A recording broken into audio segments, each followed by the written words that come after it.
My name is Frances Townsend, and I'm 22 years old. 2 weeks ago, I stood on a graduation stage in front of 3,000 people, while my parents, the same people who refused to pay for my education because I wasn't worth the investment, sat in the front row with their faces drained of all color. They came to watch my twin sister graduate. They had no idea I was even there. They certainly didn't know I'd be the one giving the keynote speech. But this story doesn't begin at graduation.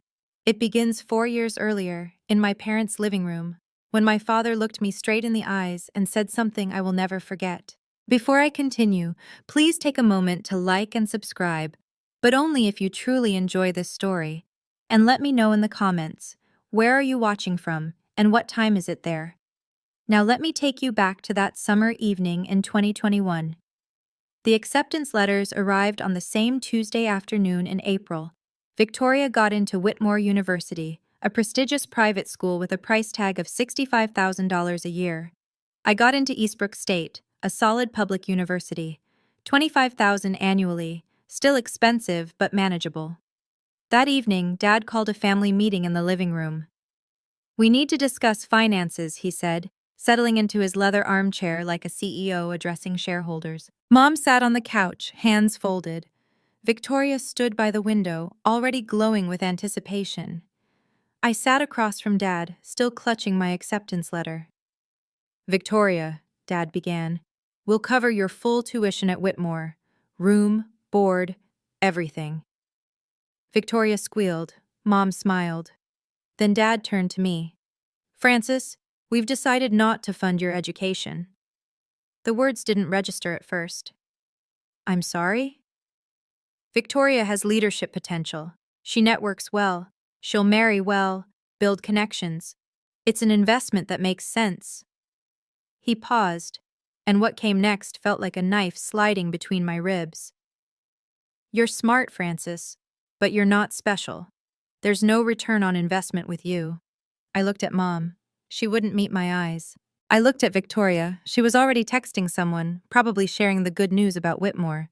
So I just figure it out myself? Dad shrugged. "You're resourceful. You'll manage." That night, I didn't cry. I'd cried enough over the years, over missed birthdays, hand-me-down gifts, being cropped out of family photos. Instead, I sat in my room and realized something that changed everything. To my parents, I wasn't their daughter. I was a bad investment. But what Dad didn't know, what nobody in this family knew, was that his decision would alter the course of my entire life. And 4 years later, he'd face the consequences in front of thousands. The thing is, this wasn't new. The favoritism had always been there, woven into the fabric of our family like an ugly pattern everyone pretended not to see. When we turned 16, Victoria got a brand new Honda Civic with a red bow on top. I got her old laptop, the one with a cracked screen and a battery that lasted 40 minutes. "We can't afford 2 cars," Mom had said apologetically. But they could afford Victoria's ski trips, her designer prom dress, her summer abroad in Spain. Family vacations were the worst. Victoria always got her own hotel room. I slept on pull-out couches, in hallways, once even in a closet that the resort called a cozy nook. In every family photo, Victoria stood center frame, glowing. I was always at the edge, sometimes partially cut off like an afterthought. When I finally asked Mom about it, I was 17, desperate for answers. She just sighed. "Sweetheart, you're imagining things. We love you both the same." But actions don't lie. A few months before the college decision, I found Mom's phone unlocked on the kitchen counter. A text thread with Aunt Linda was open. I shouldn't have read it, but I did. "Poor Frances," Mom had written. "But Harold's right. She doesn't stand out. We have to be practical." I put the phone down and walked away. That night, I made a decision I told no one about. Not because I wanted revenge, because I wanted to prove something to myself. I opened my laptop, the cracked one with the dying battery, and typed into the search bar, "Full scholarships for independent students." The results loaded slowly, but what I found would change everything. I did the math at 2 a.m., sitting on my bedroom floor with a notebook and a calculator. Eastbrook State, $25,000 per year. 4 years, $100,000. Parents' contribution, $0. My savings from summer jobs, $2,300. The gap was staggering. If I couldn't close it, I had 3 options. Drop out before I even started. Take on 6 figures of student debt that would follow me for decades, or go part-time, stretching a 4-year degree into 7 or 8 while working full-time. Every path led to the same place, becoming exactly what my father said I was. The failure, the bad investment, the twin who didn't make it. I could already hear the family conversations at Thanksgiving. Victoria's doing so well at Whitmore. Frances? Oh, she's still figuring things out. But this wasn't just about proving them wrong. It was about proving myself right. I scrolled through scholarship databases until my eyes burned. Most required recommendations, essays, proof of financial need. Some were scams. Others had deadlines that had already passed. Then I found something.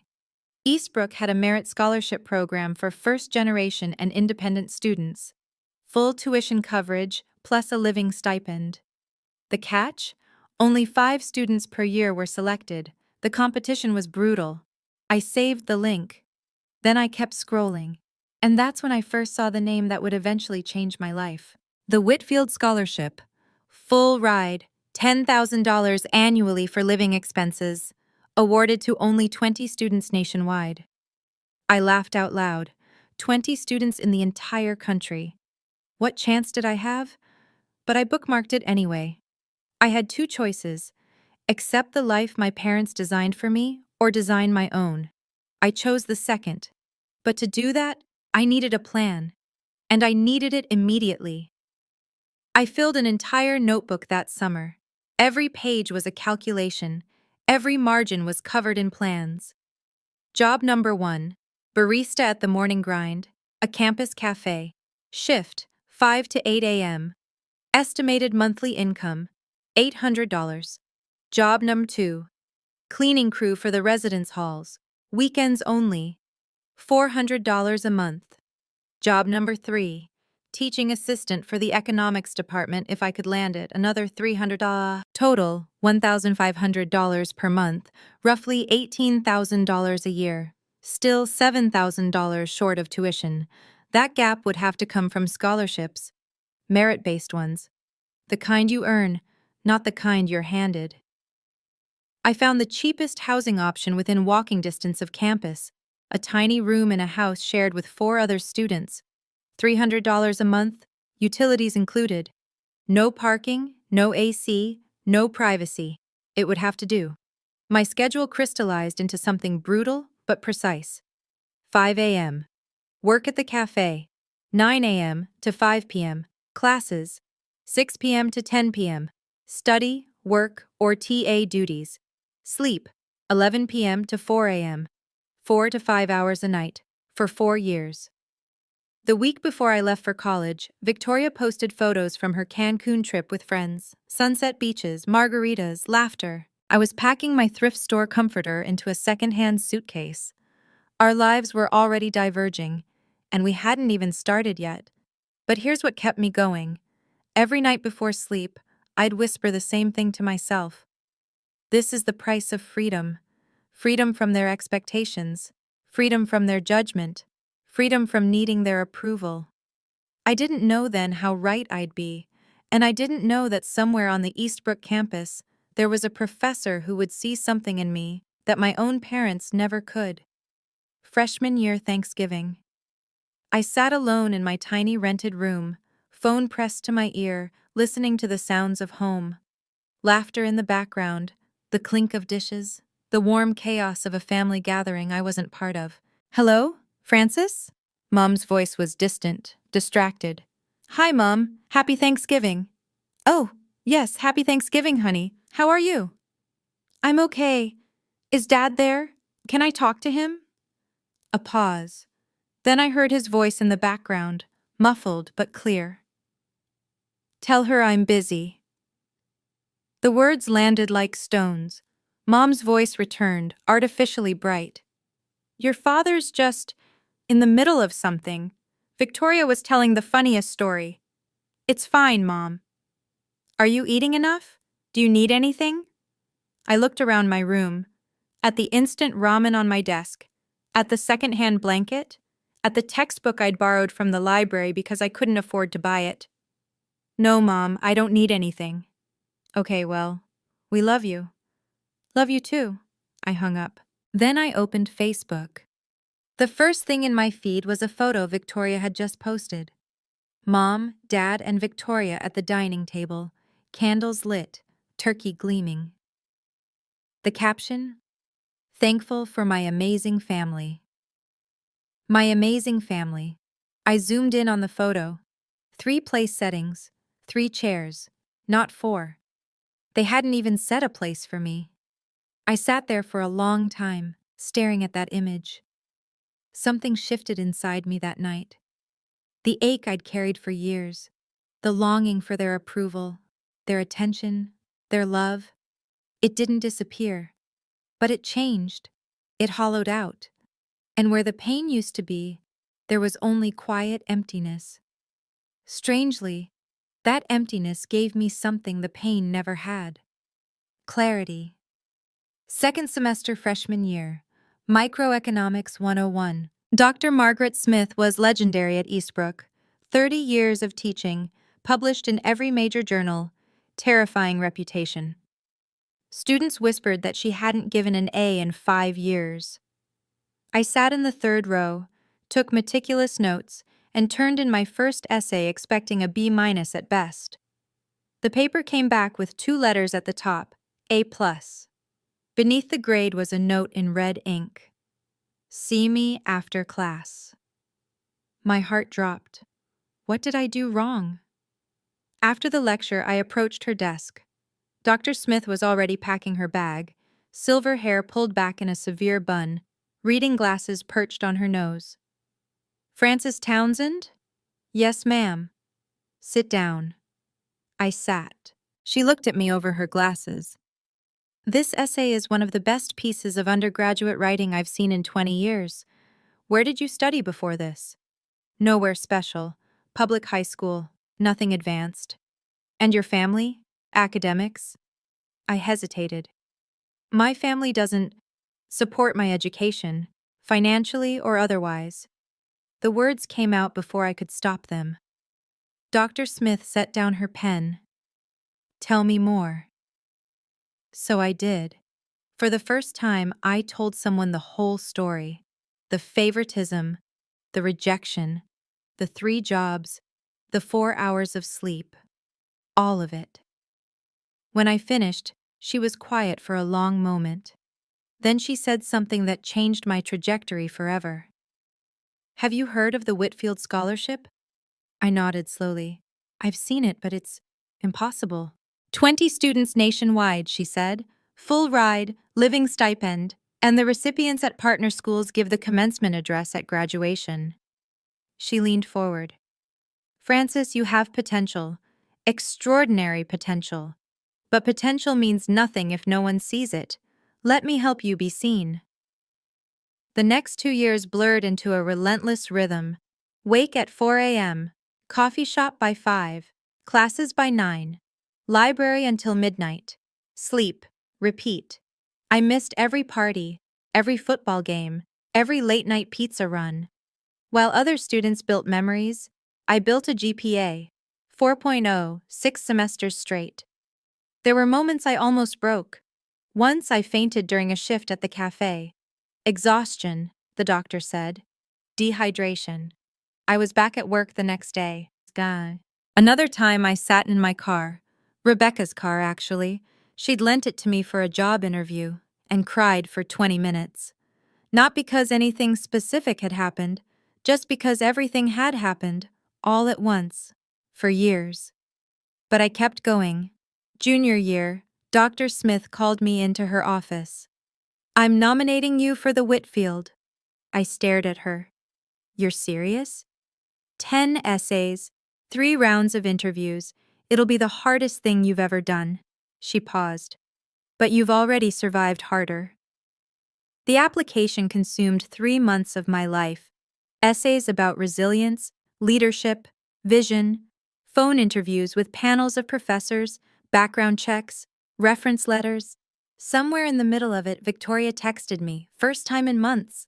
Mom says you don't come home for Christmas anymore? That's kinda sad, TBH. I read the message. Then I put my phone face down and went back to my essay. The truth? I couldn't afford a plane ticket, but even if I could, I wasn't sure I wanted to go. That Christmas, I sat alone in my rented room with a cup of instant noodles and a tiny paper Christmas tree Rebecca had made me. No family, no presents, no drama. It was somehow the most peaceful holiday I'd ever had. The email arrived at 6:47 a.m. on a Tuesday in September, senior year. Subject: Whitfield Foundation. Final round notification. My hands were shaking so badly I could barely scroll. Dear Ms. Townsend, congratulations. Out of 200 applicants, you have been selected as one of 50 finalists for the Whitfield Scholarship. The final round will consist of an in-person interview at our New York headquarters. 50 finalists, 20 winners. I had a 40% chance, if all things were equal. But things were never equal. The interview was scheduled for a Friday, in New York, 800 miles away.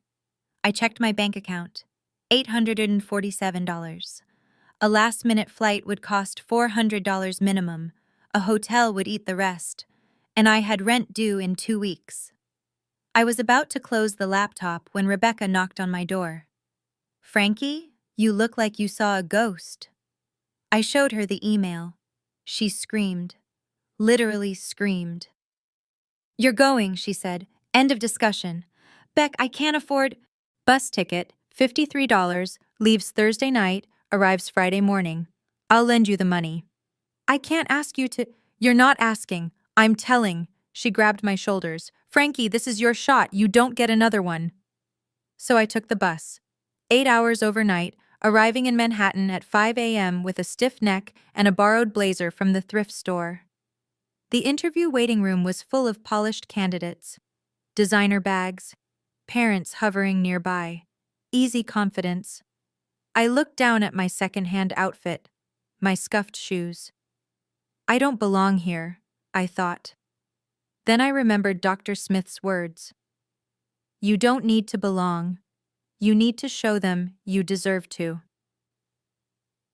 2 weeks after the interview, I was walking to my morning shift when my phone buzzed. Subject: Whitfield Scholarship. Decision. I stopped in the middle of the sidewalk.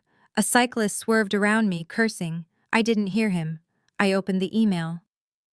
Dear Ms. Townsend, we are pleased to inform you that you have been selected as a Whitfield Scholar for the class of 2025. I read it 3 times, then a 4th. Then I sat down on the curb and cried. Not quiet tears. Ugly, heaving sobs that made strangers stare. 3 years of exhaustion, loneliness, and grinding determination poured out of me right there on the sidewalk outside the morning grind. I was a Whitfield Scholar. Full tuition. $10,000 a year for living expenses. And the right to transfer to any partner university in their network. That night, Dr. Smith called me personally. Francis, I just got the notification. I'm so proud of you. Thank you for everything. There's something else, she said. The Whitfield allows you to transfer to a partner school for your final year. Whitmore University is on the list. Whitmore, Victoria's school. If you transfer, Dr. Smith continued, you'd graduate with their top honors, and the Whitfield Scholar delivers the commencement speech. My breath caught. Francis, you'd be valedictorian. You'd speak at graduation in front of everyone. I thought about my parents, about them sitting in the audience for Victoria's big day, completely unaware I was there. I'm not doing this for revenge, I said quietly. I know. I'm doing it because Whitmore has the better program for my career. I know that too. I pause. But if they happen to see you shine, that's just a bonus. I made my decision that night, and I told no one in my family. 3 weeks into my final semester at Whitmore, it happened. I was in the library, third floor, tucked into a corner carrel with my constitutional law textbook, when I heard a voice that made my stomach drop. Oh my God. Francis? I looked up. Victoria stood 3 feet away, a half-empty iced latte in her hand, mouth hanging open. What are you? How are you? She couldn't form a complete sentence. I closed my book calmly. Hi, Victoria. You go here? Since when? Mom and Dad didn't say. Mom and Dad don't know. She blinked. What do you mean they don't know? Exactly what I said. They don't know I'm here. Victoria set her coffee down, still staring at me like I'd materialized from thin air. But how? They're not paying for. How did you? I paid for it myself. For Whitmore. I transferred. Scholarship. The word hung between us. Victoria's expression shifted. Confusion, disbelief, and something else. Something that looked almost like shame. Why didn't you tell anyone?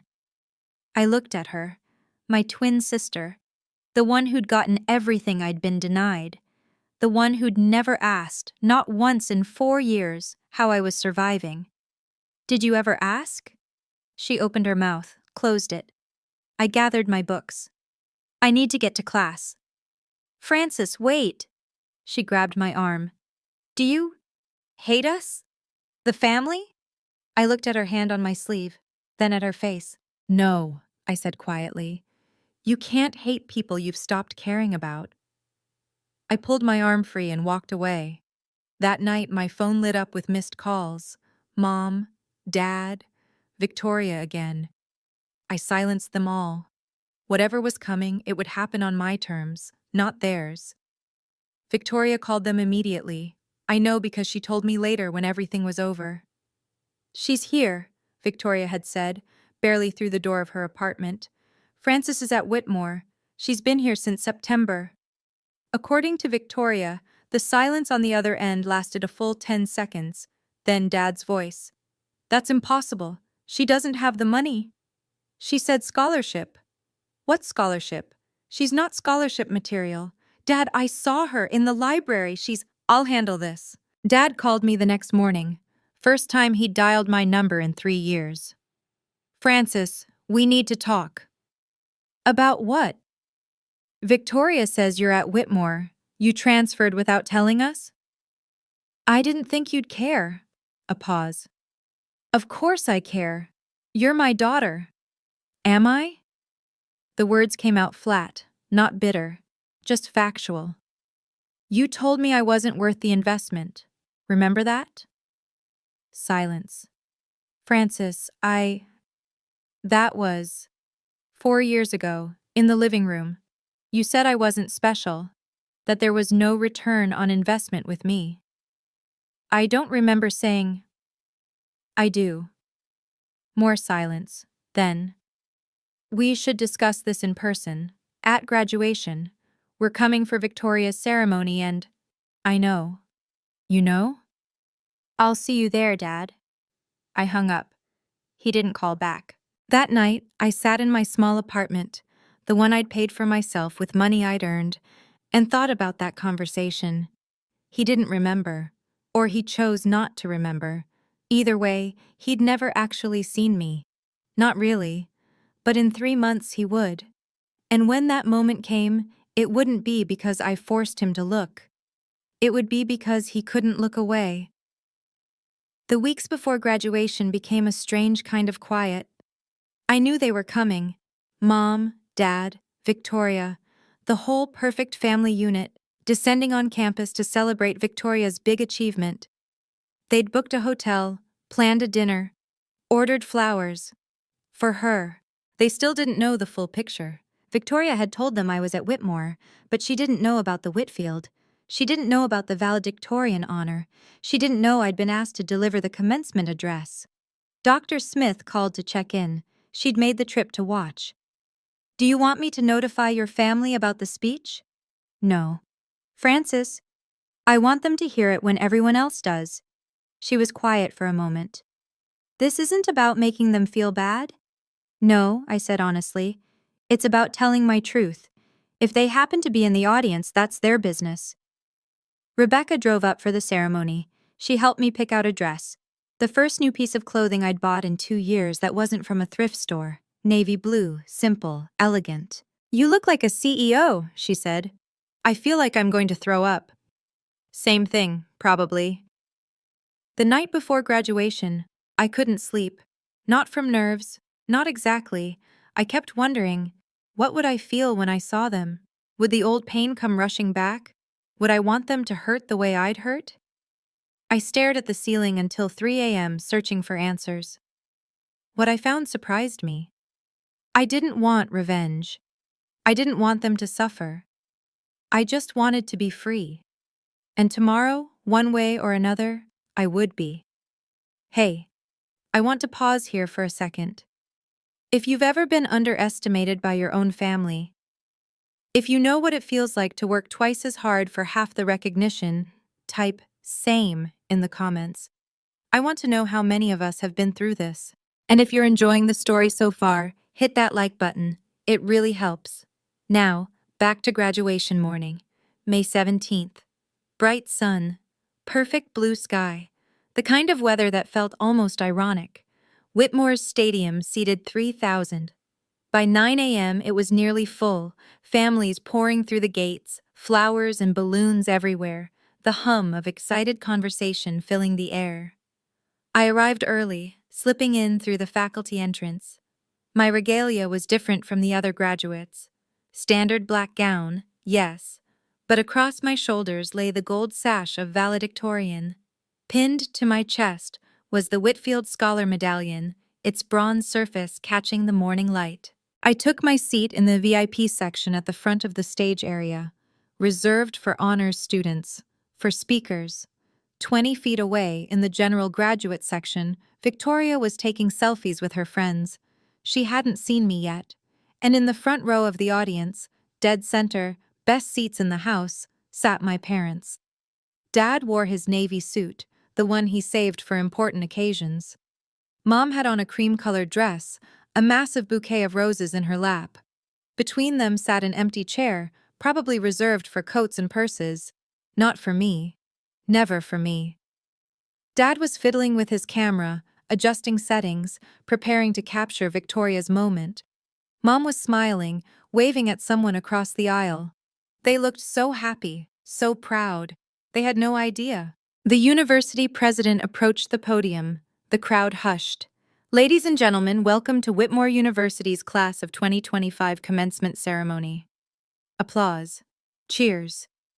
I sat perfectly still, hands folded in my lap. In a few minutes, they would call my name, and everything would change. I looked once more at my parents, at their expectant faces, their cameras ready for Victoria's shining moment. Soon, I thought. Soon, you'll finally see me. The ceremony proceeded in waves. Welcome address, acknowledgements, honorary degrees, the usual pageantry that stretches time like taffy. Then the university president returned to the podium. And now, it is my great honor to introduce this year's valedictorian and Whitfield Scholar. I felt my heart rate spike. A student who has demonstrated extraordinary resilience, academic excellence, and strength of character. In the audience, my mother leaned over to whisper something to my father. He nodded, adjusting his camera lens, pointed at Victoria. Please join me in welcoming Frances Townsend.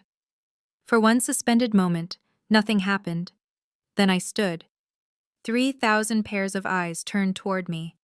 I walked toward the podium, my heels clicking against the stage floor, the gold sash swaying with each step. The Whitfield medallion gleamed against my chest. And in the front row, I watched my parents' faces transform. Dad's hand froze on his camera. Mom's bouquet slipped sideways. Confusion first. Who is that? Then recognition. Wait, is that? Then shock. It can't be. Then nothing but pale, stricken silence. Victoria's head snapped toward the stage. Her jaw dropped. I saw her mouth my name. Francis? I reached the podium, adjusted the microphone. 3,000 people applauded. My parents didn't. They just sat there, frozen, as if someone had pressed pause on their entire world. For the first time in my life, they were looking at me. Really looking. Not at Victoria, not through me.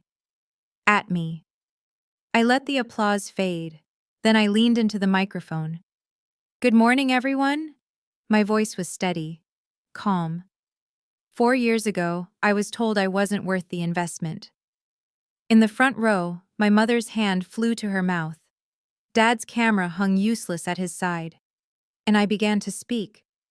I was told I didn't have what it takes. My voice carried across the stadium, amplified by the sound system, steady as a heartbeat.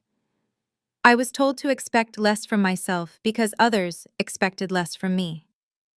3,000 people sat in perfect silence. So I learned to expect more.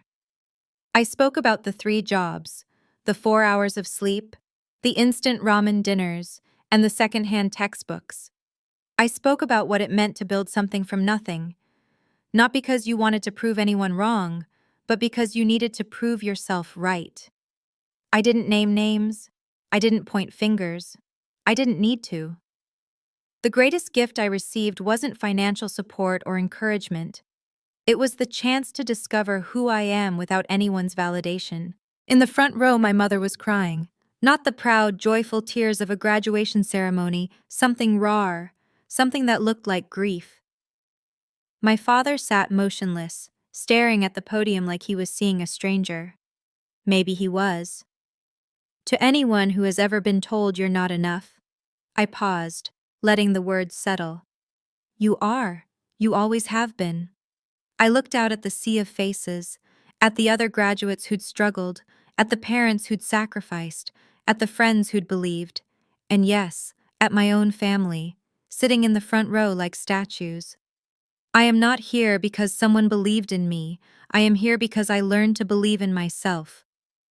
The applause that followed was thunderous. People rose to their feet. Standing ovation. 3,000 people cheering for a girl they'd never met. I stepped back from the podium, and as I descended the stage, I saw James Whitfield III waiting at the bottom. But he wasn't the only one. The reception area buzzed with champagne and congratulations. I was shaking hands with the dean when I saw them approaching.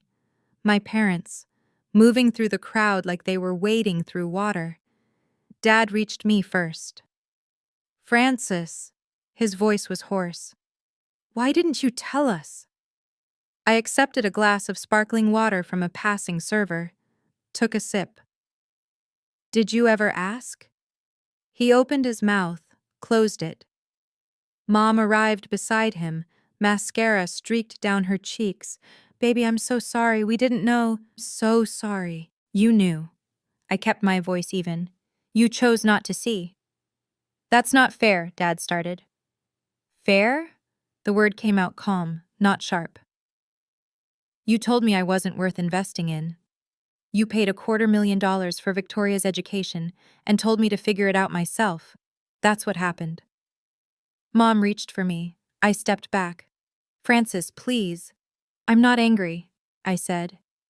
And I meant it. The anger had burned away years ago, replaced by something cleaner. But I'm not the same person who left your house 4 years ago. Dad's jaw tightened. I made a mistake. I said things I shouldn't have. You said what you believed. I met his eyes. You were right about one thing, though. I wasn't worth the investment, not to you, but I was worth every sacrifice I made for myself. He flinched like I'd struck him. James Whitfield III appeared at my elbow, extending his hand.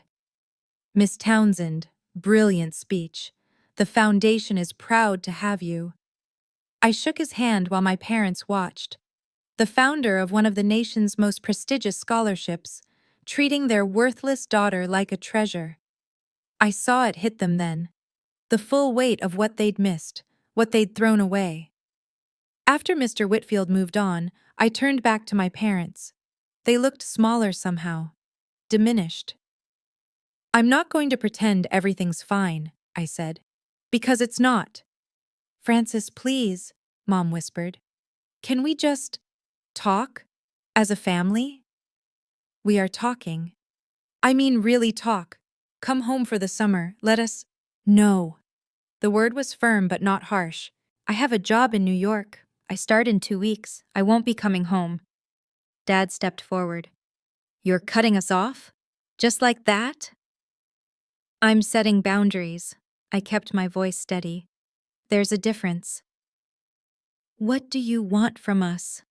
His voice cracked. For the first time in my life, I saw my father look lost. "Tell me what you want, and I'll do it." I considered the question. Really considered it. "I don't want anything from you anymore. That's the point." I took a breath. "But if you want to talk, really talk, you can call me. I might answer, I might not. It depends on whether you're calling to apologize or to make yourself feel better."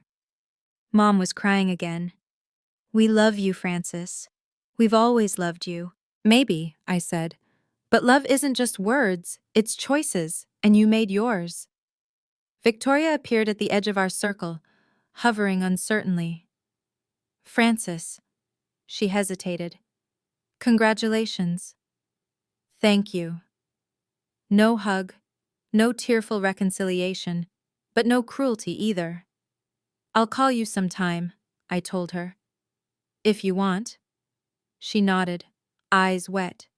"I'd like that." I turned and walked away. Not running, not escaping, just moving forward. Dr. Smith was waiting by the exit, a quiet smile on her face. "You did well," she said. "I'm free," I replied. And for the first time in my life, I meant it. The ripples started before my parents even left campus. At the reception, I watched it happen. Watched the slow realization spread through the crowd of family, friends, and acquaintances. Mrs. Patterson from the country club approached my mother. "Diane, I didn't know Francis went to Whitmore. And Whitfield Scholar? You must be so proud." My mother's smile looked like it hurt. "Yes, we're very proud." "How on earth did you keep it a secret? If my daughter won that, I'd have it on billboards." My mother didn't have an answer. Over the following weeks, the questions multiplied. Dad's business partners asked about me. "Saw your daughter's speech online. Incredible story. You must have really pushed her to excel." He couldn't tell them the truth, that he'd done the opposite. Victoria called me 3 days after graduation. "Mom hasn't stopped crying. Dad barely talks. He just sits there." "I'm sorry to hear that." "Are you?" I thought about it. I don't want them to suffer, but I'm not responsible for their feelings. Silence on the line. "Francis, I'm sorry. I should have asked. I should have paid attention. I was so wrapped up in my own stuff and—" "I know. You knew I was oblivious? I knew you had no reason to notice." I paused. Neither of us chose the way they raised us, but we can choose what happens next. More silence. "Do you hate me?" "No." And I meant it. I don't have the energy to hate anyone. I just want to move forward. Can we maybe get coffee sometime? Start over?" I thought about my sister. About the girl who'd gotten everything and still ended up empty-handed in a different way. "Yeah," I said, "I'd like that," I said. 2 months after graduation, I stood in my new apartment in Manhattan. It was small, a studio really, one window overlooking a brick wall, kitchen the size of a closet. But it was mine. I'd signed the lease with money from my first paycheck at Morrison & Associates, one of the top financial consulting firms in the city. Entry-level position, long hours, steep learning curve. I'd never been happier. Dr. Smith called on a Saturday morning. "How's the big city treating you?" "Exhausting. Exciting. Everything they warned me about," she laughed. That sounds about right. I'm proud of you, Francis. I hope you know that. I do. Thank you for everything. Rebecca visited the following weekend. She walked into my studio, looked around, and declared it exactly as small and depressing as expected. Then she hugged me so hard I couldn't breathe. You did it, Frankie. You actually did it. One evening I found a letter in my mailbox. Handwritten. 3 pages. My mother's looping script. Dear Francis, I don't expect you to forgive us. I'm not sure I would if I were you. She wrote about regret, about the 1,000 small ways she'd failed me, about watching me on that stage and realizing she'd been looking at a stranger who was also her daughter. I know I can't undo what happened, but I want you to know. I see you now. I see who you've become. And I am so sorry I didn't see you sooner. I read the letter twice, then I folded it carefully and put it in my desk drawer. I didn't reply. Not yet. Not because I was punishing her, but because I needed time to figure out what I wanted to say, if anything. For once, the choice was mine. Okay, we're almost at the end. But I have to ask, if you were in my shoes, would you forgive your parents? Comment yes if you'd forgive them. No if you wouldn't. Or maybe if, like me, you'd need time. And if you haven't subscribed yet, now's the time. We've got so many more stories like this one coming. All right, here's how it all ended. I used to think love was something you earned, that if I was smart enough, good enough, successful enough, my parents would finally see me, that their approval was a prize at the end of some invisible race. 4 years of struggle taught me something different. You can't make someone love you the right way. You can't earn what should have been given freely. And you can't spend your whole life waiting for people to notice your worth. At some point, you have to notice it yourself. I look at my life now, my apartment, my job, my friends who chose me, and I realize something.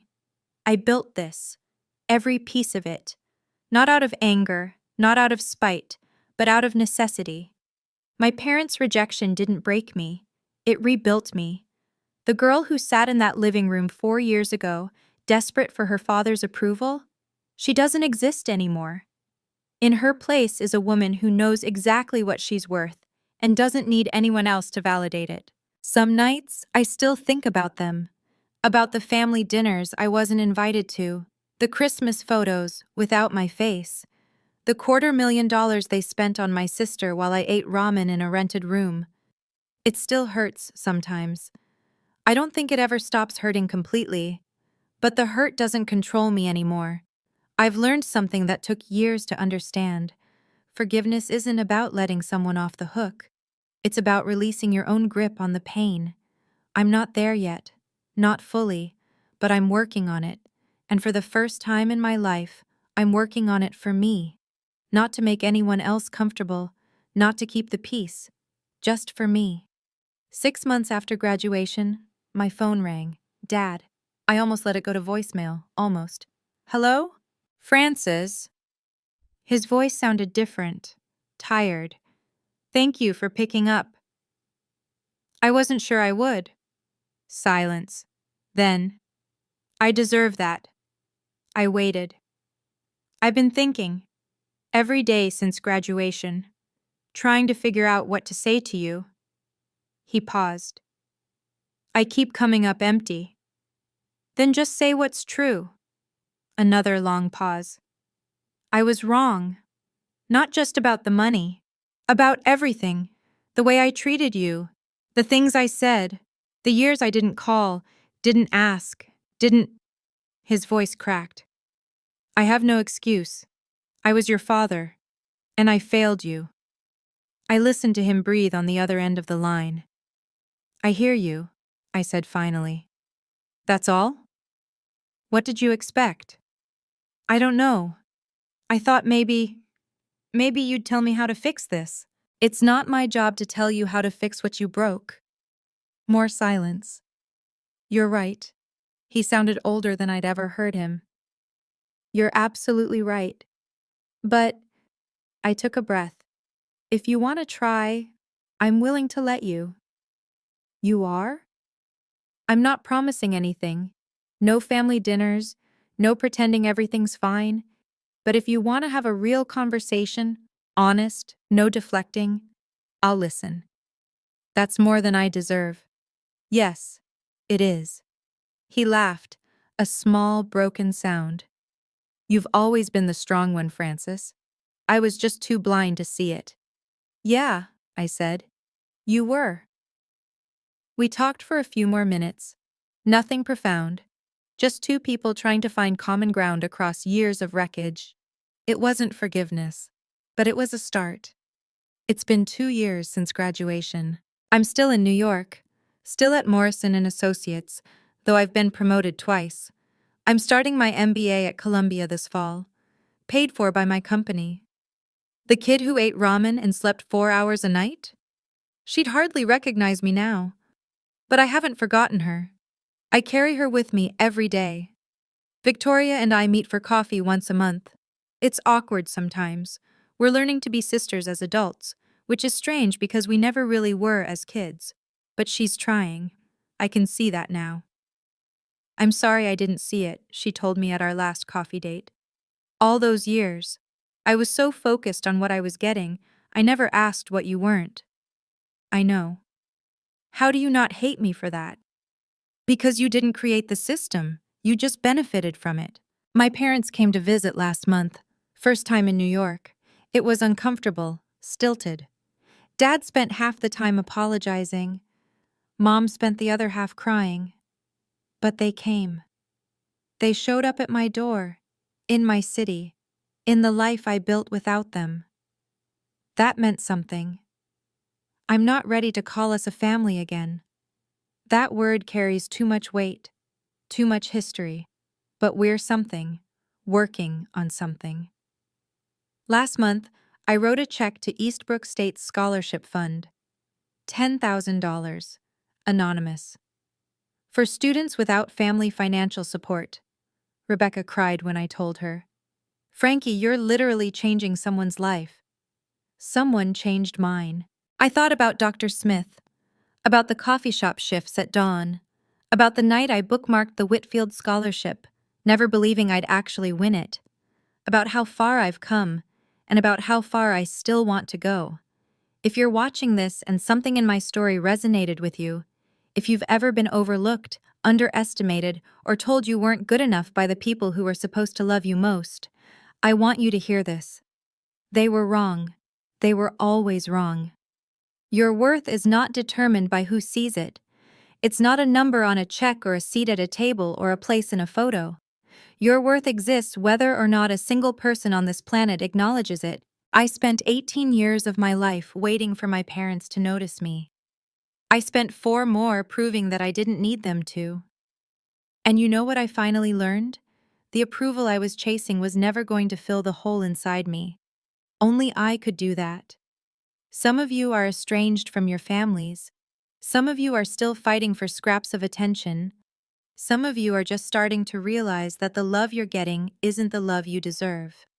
Wherever you are in that journey, I want you to know it's okay to protect yourself. It's okay to set boundaries. It's okay to decide that you matter more than keeping the peace. And it's okay to forgive, but only when you're ready, not a moment before. You don't need your parents, your siblings, or anyone else to confirm what you already know. You are enough. You always have been.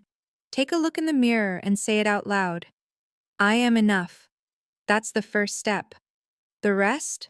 That's up to you. But I believe in you.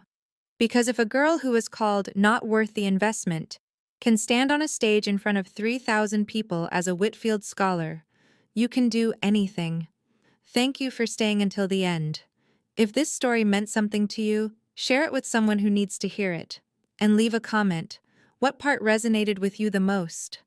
Don't forget to subscribe and hit the bell so you don't miss our next story. There are more family drama stories waiting for you in the description below. See you in the next one.